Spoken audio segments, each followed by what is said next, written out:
A few weeks ago, I drove into a worn-looking roadside motel. I was tired from a long trip to meet a client. The neon sign buzzed and flickered above me, glowing in the dark. I didn't mind the peeling paint or the stale smell of cigarettes in the hallway. I figured it was cheap and I could get some work done. I settled into my room, tired but ready to rest. Around midnight, I woke up. I heard a soft crying, like a child sobbing next door. I was confused. I thought I was dreaming. Maybe a family had checked in. It felt unsettling, but I decided to ignore it. I forced myself back to sleep, though my heart raced a little. The next evening, I started working again. The crying returned, but this time it was mixed with faint laughter. I wasn't sure what to think.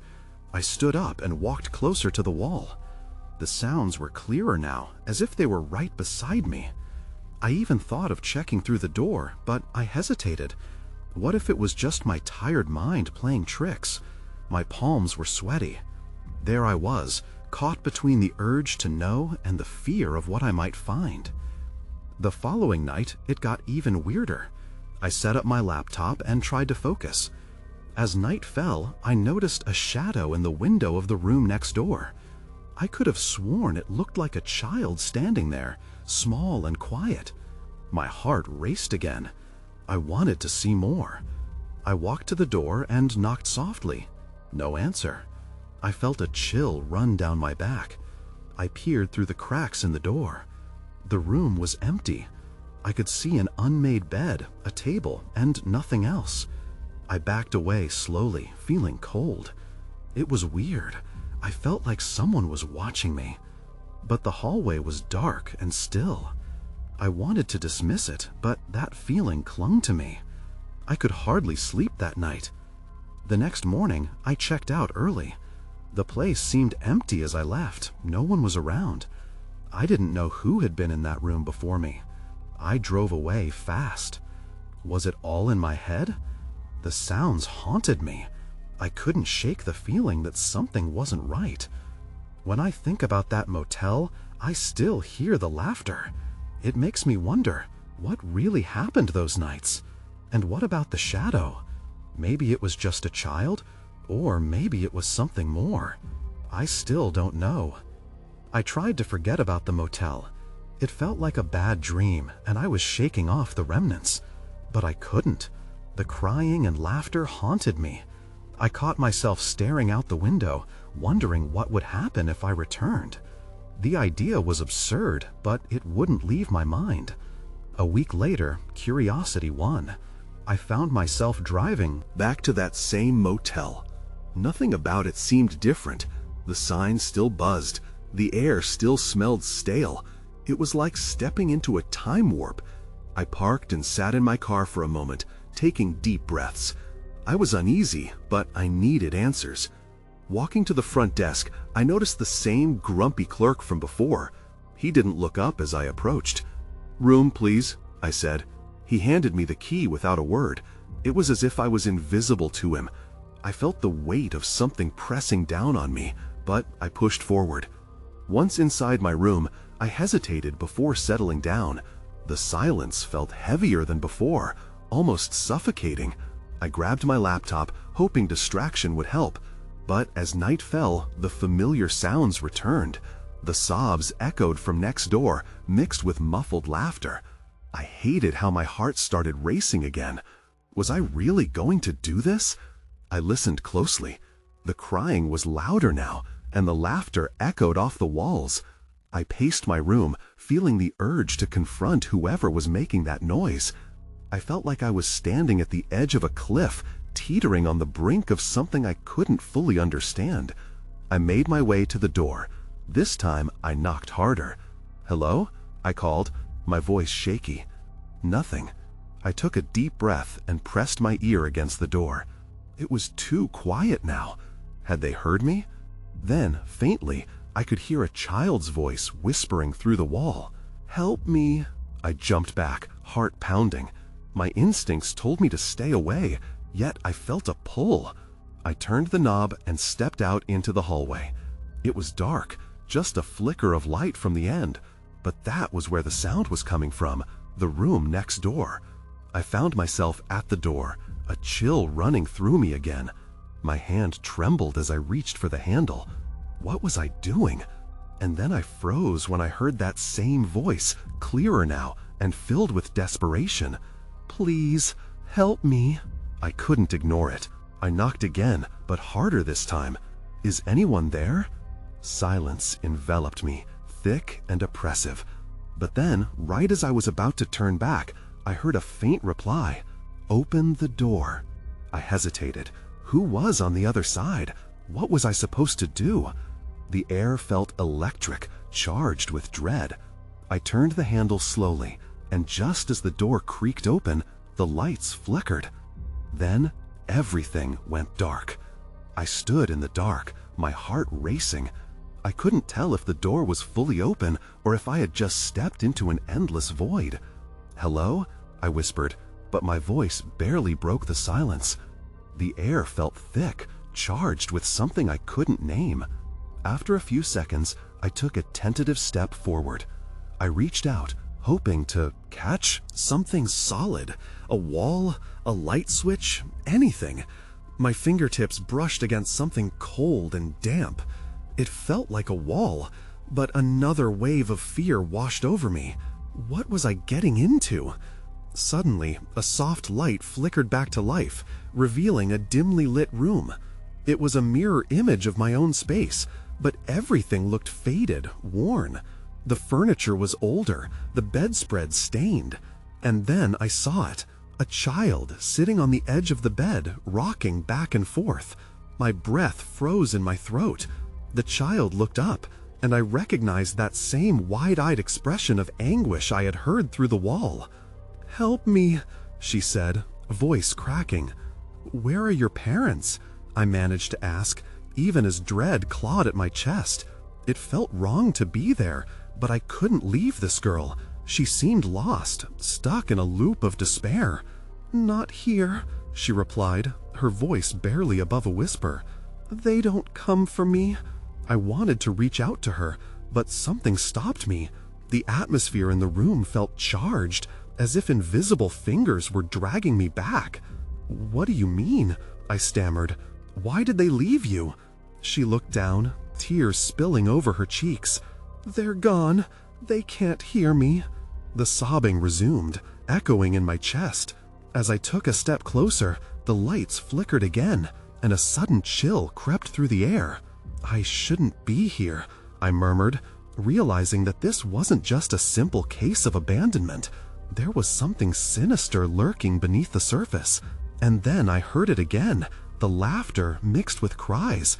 It was coming from somewhere beyond the girl. I turned my head, trying to pinpoint the source. The sounds twisted in and out, like an echo playing with my sanity. "What is that?" I asked. "The shadows," she replied, staring wide-eyed at the corner of the room. "They come when the lights go out. They want to play." My stomach dropped. This felt like a nightmare, a dark, swirling mass of confusion and fear. I looked back at her, then at the door, measuring my options. I couldn't stay. Surely I should leave, but something was holding me there, as if the shadows themselves had me in their grasp. "Wait," I started, but the lights flickered again, plunging us into darkness. That's when I saw it, a figure lurking in the corner of the room, almost like it emerged from those very shadows the girl had spoken of. It was tall and bore an unsettling resemblance to the child's form, yet somber and twisted. "Help me." The voice was not the soft, cracked tone of a child anymore. It echoed with something dark and heavy, filling the room with dread. I could feel the air get heavier as panic set in.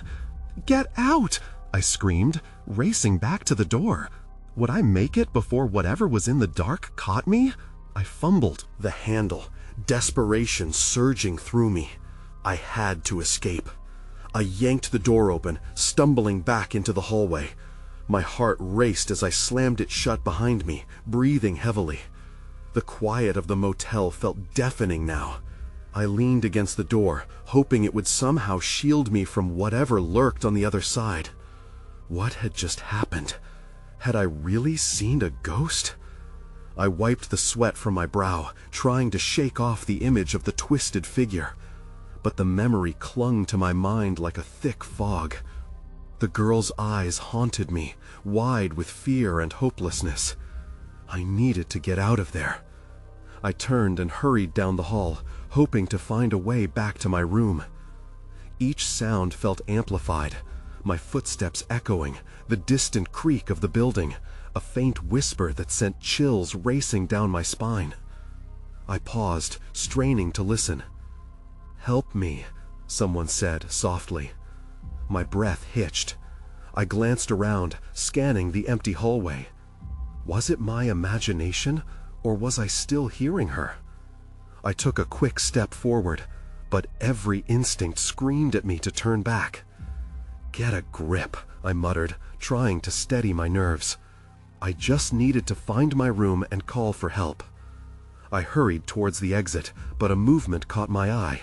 Something shifting just beyond the last door on the right. A tall shadow darted past the crack beneath the door. I froze. It was too dark to make out any details, but I could feel a presence on the other side. A shiver crept up my spine, and I found myself wanting to leave, but also unwilling to leave the girl behind. Against my better judgment, I tiptoed towards the door. My hand trembled as I reached out, my heart pounding like a drum. The laughter, mixed with cries, echoed in my ears again, drawing me closer. It felt like a sick invitation. "Please, don't," I started to whisper, but the door swung open before I could finish. A gust of cold air rushed out, sending me stumbling back. And then a child's laughter rang out, bright and jarring. I looked up, and there she was, the girl from the room, smiling wide, her eyes glinting with a happiness that didn't match the fear I'd seen before. "Come play," she called, reaching out to me. For a split second, warmth spread through me. Then I saw the shadow behind her, growing larger and darker. It took shape, looming over her with a hunger that twisted my stomach. "No!" I screamed, but it felt like my voice was swallowed by the air. I turned on my heel and ran. Each door I passed felt like a portal to whatever darkness awaited. I burst through the exit and outside, gasping for air. The cool night wind brushed against my skin, offering relief from the dread clinging to me. As I caught my breath, I turned back and looked at the motel. The lights flickered, casting eerie shadows that danced along the walls. And before I could process what I was seeing, the girl peeked through a window, her face twisted in a grimace of anguish once more. I stumbled back, heart racing. She wasn't free, and neither was I. I needed answers. There was something deeply wrong here, and my only choice was to go back inside. This time, I would find out what was really happening in that haunted motel.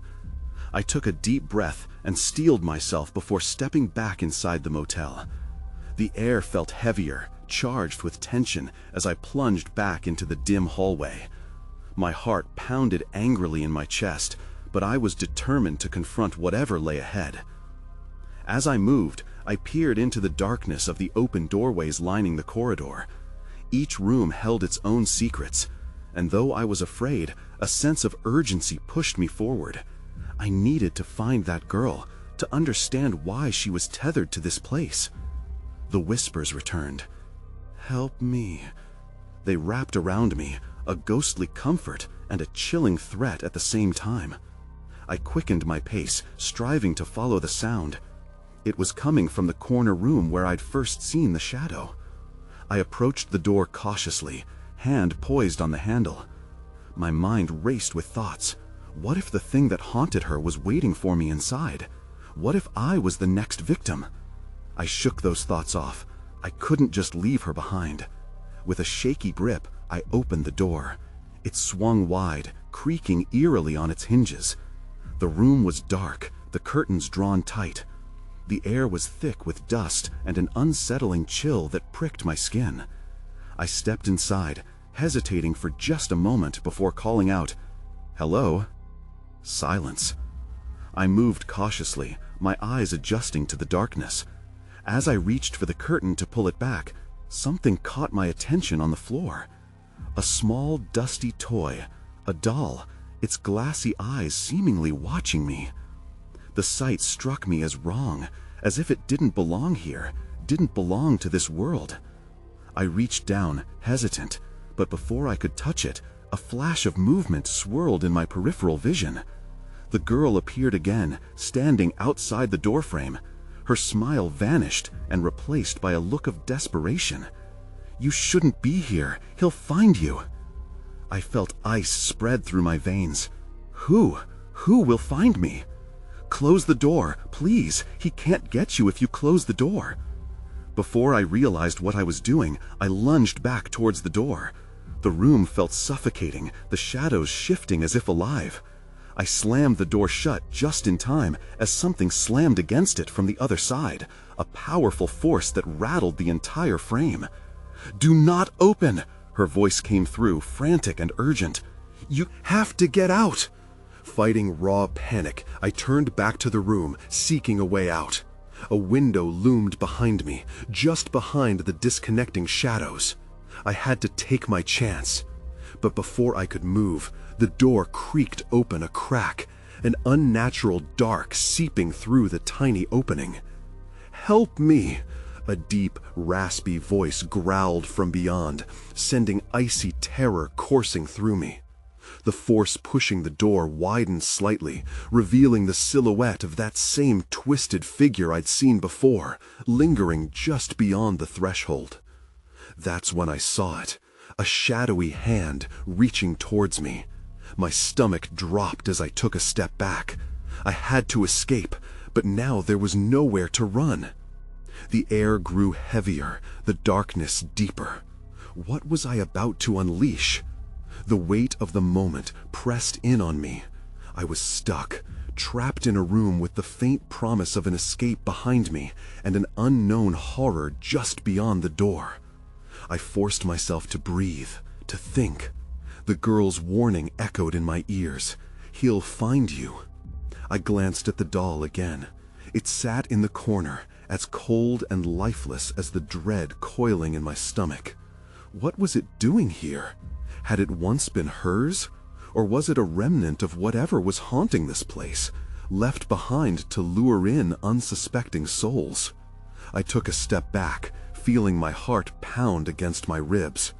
The door trembled slightly as another force collided with it, rattling the old wood. I turned towards the window. It was my only chance. I hurried over, yanking it open, the glass scraping against the frame. A rush of stale air hit me. I peered outside. The ground was at least 10 feet below. I hesitated, fear creeping in again. What if I fell, or the thing reached me first? But the alternative was worse. I glanced back at the writhing shadows and the creeping hand, which seemed to linger just outside the door. With a sudden jolt of adrenaline, I climbed onto the windowsill, trying to steady my breathing. Then I heard it, a hollow laugh drifting through the space. It was deep and malevolent, each chuckle laced with malice. That sound lit a fire under my feet. I jumped. The impact was jarring. I landed awkwardly, biting back a cry of pain. I scrambled up, wincing at the sharp stab in my ankle, but I couldn't stop. I had to find a way out of this nightmare. The motel loomed behind me, its walls full of whispered secrets and lurking shadows. I stumbled into the open lot, blinking against the harsh light of the moon. The girl stood there at the edge, her face pale and frightened. "You shouldn't have come out," she cried, rushing towards me. "He'll be angry now." "Who are you talking about?" I managed, struggling to catch my breath. "What does he want?"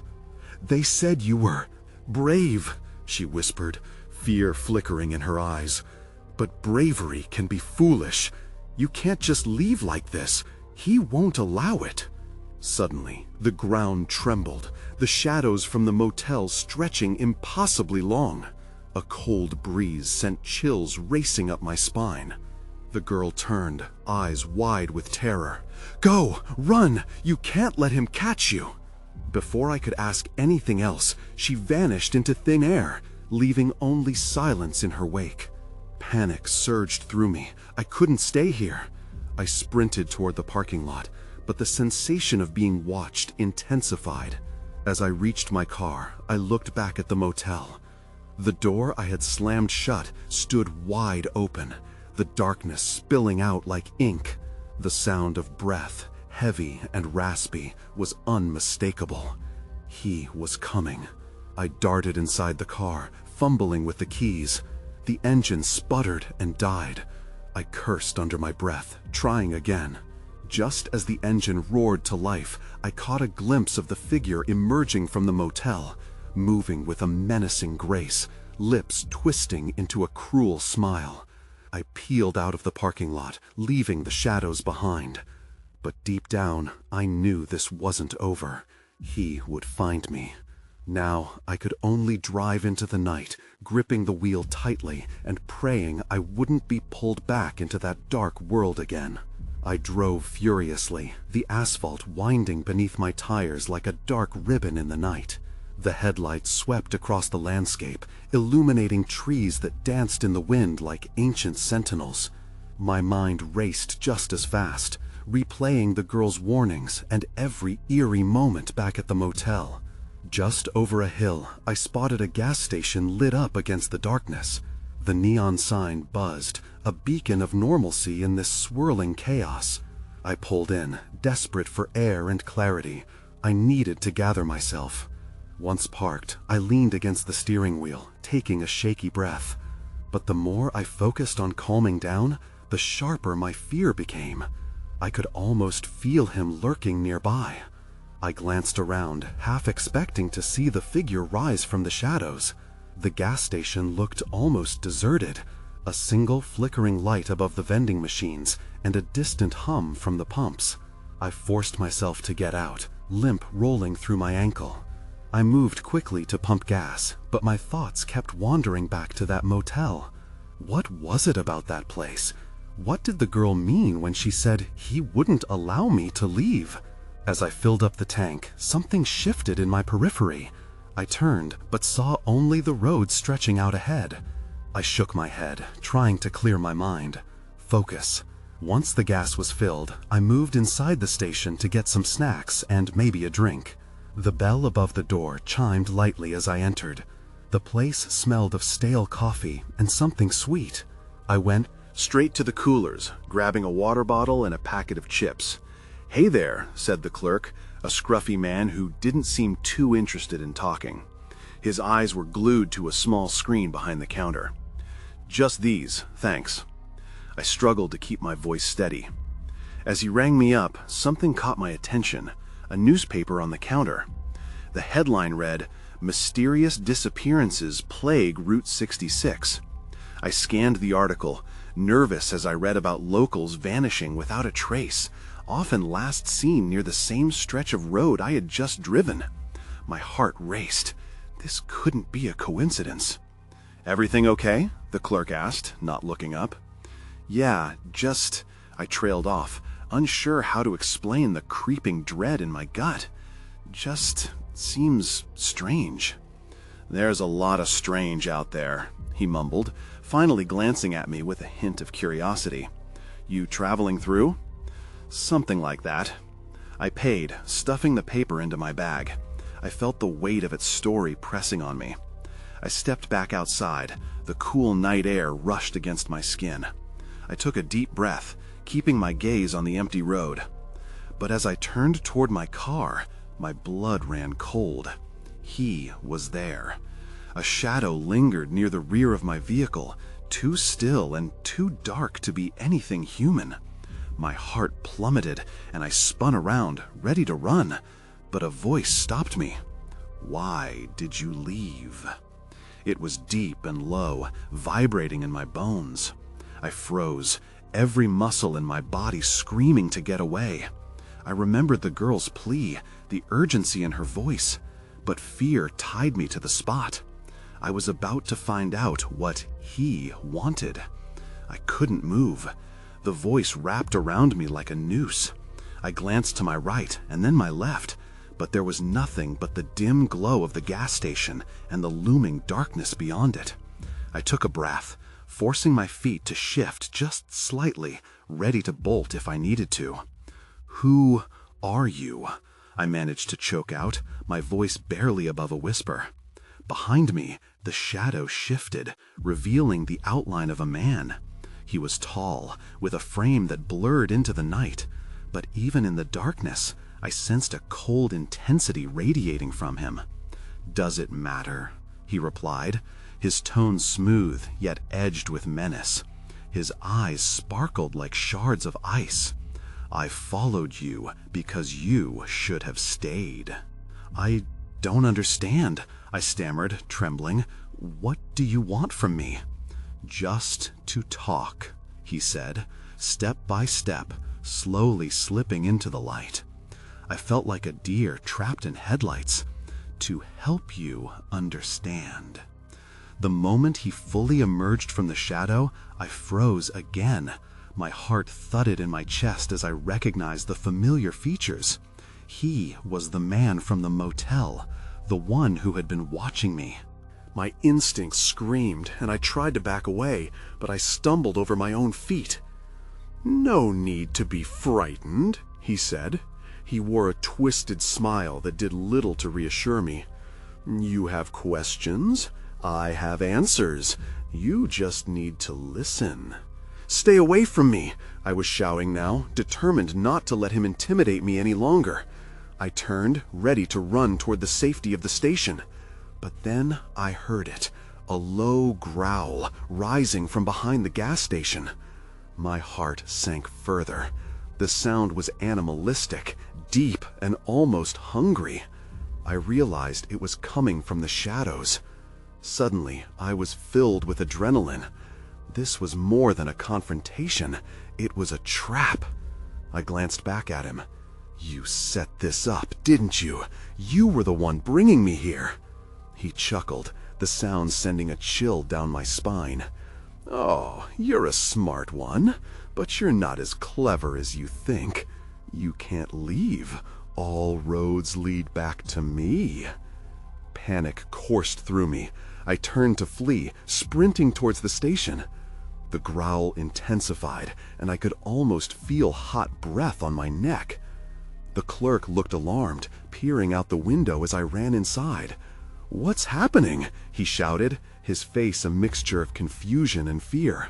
"I don't know. Just call the police," I gasped, lunging for the door. I could feel the darkness press against me, my instincts telling me I had to fight against it. "No need for that," the man's voice rumbled from just outside, smooth and calm. It was like he was toying with me, enjoying the chase. Lightning crackled in the distance, illuminating the night sky briefly, revealing his face, watching me, still smiling. That's when I noticed something else. Standing behind him in the flickering glow was a figure, a girl. She looked just like the one at the motel, her eyes wide with fear and urgency. She pointed back toward the woods. "Run! You have to run!" Her voice sliced through my confusion. I didn't hesitate this time. I dashed out the opposite side of the gas station, my heart racing as I plunged into the thick brush, desperate to escape whatever horror lurked behind me. But with each step, I realized I didn't know where to go. The woods seemed to swallow me whole, every shadow a potential threat, and every rustle of leaves a reminder that I wasn't alone. Then the ground gave way beneath me. As I fell, the sudden drop sent shockwaves through my body. I hit the ground hard, the impact jarring my bones. A wave of shock coursed through me, but there was no time to dwell on pain. I scrambled to get to my feet, my mind racing. The growl was closer now, echoing through the trees like a predator closing in on its prey. Darkness enveloped me. I could barely see anything but the faint outline of trees and the panic-induced shadow of my own thoughts. My heart was pounding so loud I was sure it would attract whatever was hunting me. I took off running again, branches snapping underfoot and thorns snagging at my clothes and skin. I couldn't let myself think. I just had to keep moving. Where was I going? I couldn't tell. The woods felt like a maze, twisting and turning around me. I felt lost, both physically and mentally. I remembered the girl's warning, her urgency echoing in my mind. How did she know I needed to run? Was she part of this? I shook off the thoughts. There was no time for doubt. Then I heard it, a sound more chilling than the growl. Footfalls. They were heavy and methodical, crunching leaves like they were twigs. The man's voice taunted me from the darkness. "You're running in circles, little girl. You can't escape what you don't understand." My breath hitched. I had to take control. I ducked behind a large tree, pressing myself against its rough bark. I listened, straining to hear something, anything that might tell me where I was. The growl faded for a moment, replaced by silence, but I could still hear that rhythmic sound. It was getting nearer. Just then, something caught my eye from the corner of the clearing. Light, a faint flicker coming from what appeared to be a small cabin or maybe a hunting lodge. Hope surged through me, but I hesitated. What if the man was there? What if it was a trap? I forced myself forward, setting foot on the crooked path leading to the light. Every instinct told me to turn back, but deathly growls and eerie laughter spurred me on. As I neared the cabin, I realized the door was slightly ajar. "Anyone home?" The weak whisper trembled in my throat. My voice felt foreign to me, too small for the vast dark surrounding me. With a quick glance behind me, I pushed the door wide open, the creaking sound cutting through the night. Inside was pitch black, save for a single candle flickering on a wooden table. Dust hung thick in the air, and I could smell damp wood mixed with something metallic. I stepped in cautiously, the door creaking shut behind me with a soft thud that echoed ominously. As I searched the room for something, anything that could help me, my eyes fell on something scrawled across the wall. "They never leave." My breath caught in my throat. I turned around, adrenaline coursing through me. That's when I saw it, a shadow lurking in the corner. My heart raced as I took a step back, readying myself for whatever was coming next. But the shadows shifted, and it became clear that it wasn't just a figment of my imagination. The figure stepped into the light, looming over me. There stood the man, a darkness draped around him like a cloak, but this time there was something different in his eyes, something almost pleading. "You don't belong here," said, his voice cutting through the tension thick in the air. "But you can't leave until you understand." For just a moment, I felt a flicker of sympathy for him, even as fear coiled tightly in my stomach. "Understand what? What do you want from me?" "From you?" He shook his head, a rueful smile flickering on his lips. "Nothing. But she." He gestured toward the darkness, where the girl's faint silhouette flickered and faded before my eyes.